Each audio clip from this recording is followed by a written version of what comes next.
पिता ने पूजा जननी माता ने तीजा बंधन उनको चरण में जिन्हें अच्छी सीख मैंने लगाई है।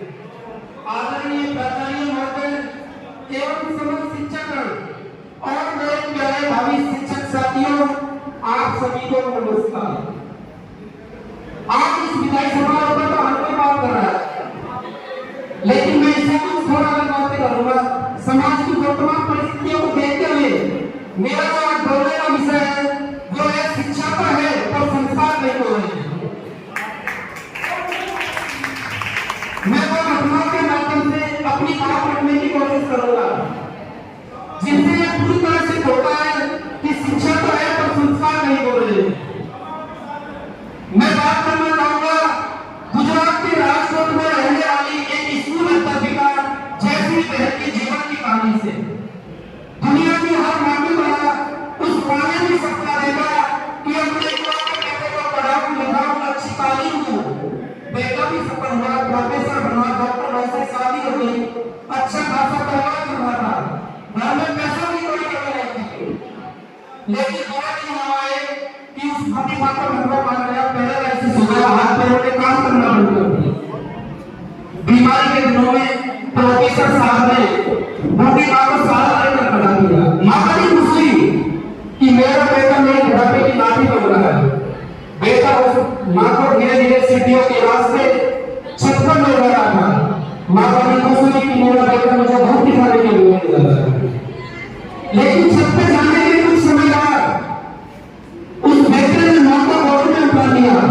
माँ बहुत विचलित हो गई कि मेरा बेटा मुझे कितनी पैदा करता है, मुझे सीढ़ियों के चढ़ने उतरने में दिक्कत होती है, मेरा बेटा मेरी कितनी परवाह करता है, कितना प्यार करता है मुझसे।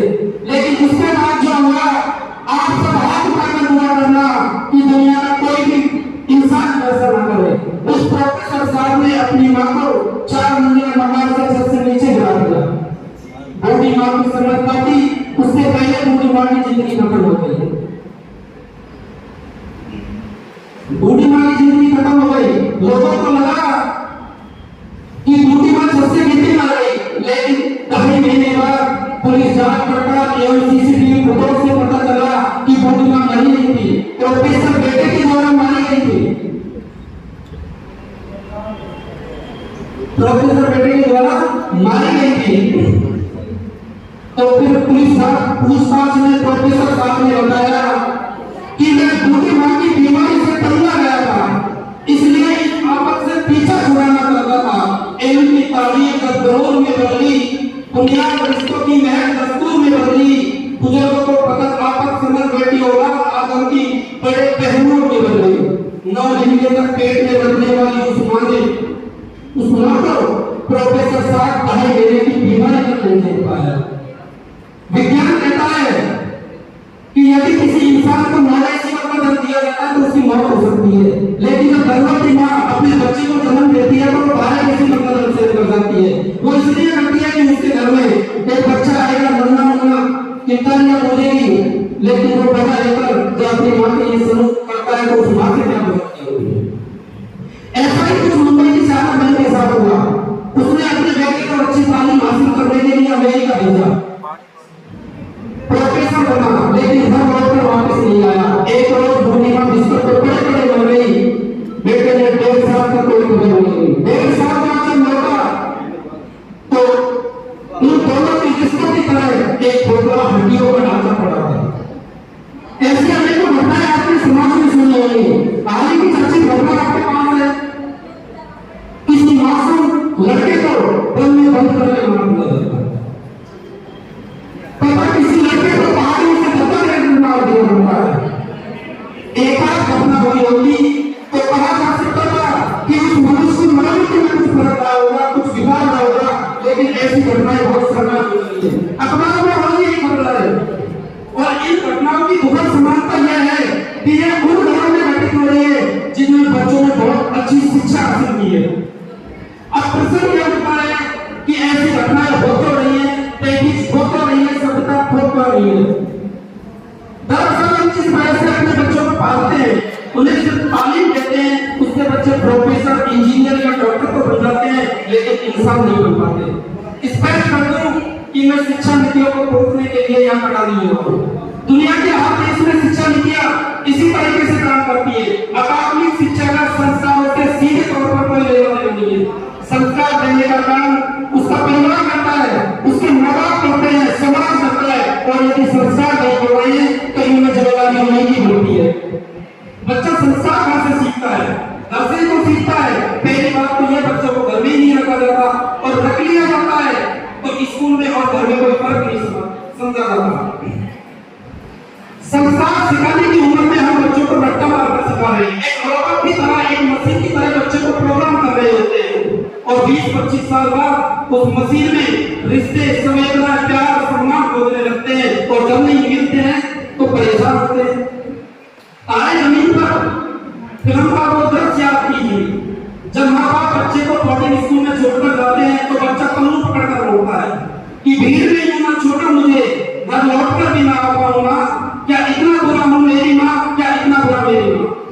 फिर भी माँ बाप निष्ठुर होकर चल देते हैं, और जब बच्चा संवेदनहीन होने लगता है तो बहुत परेशान होते हैं।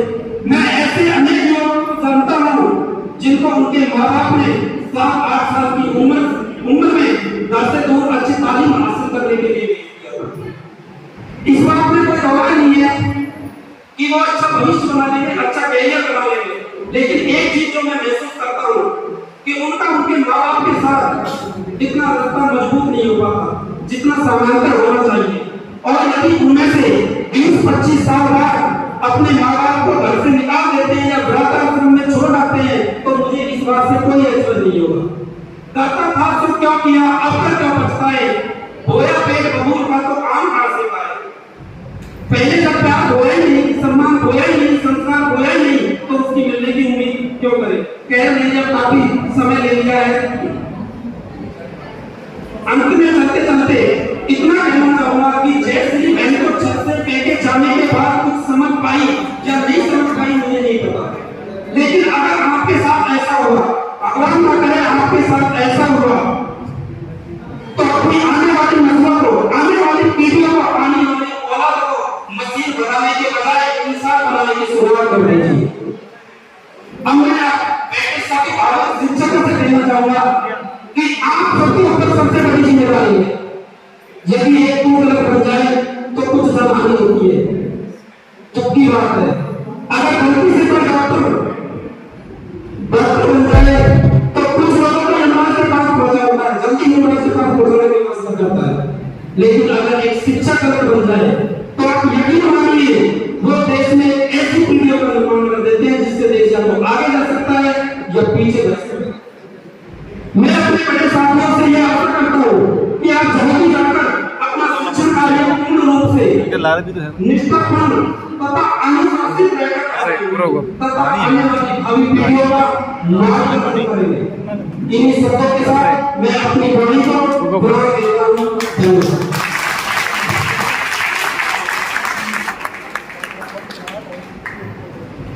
Roll the chamber.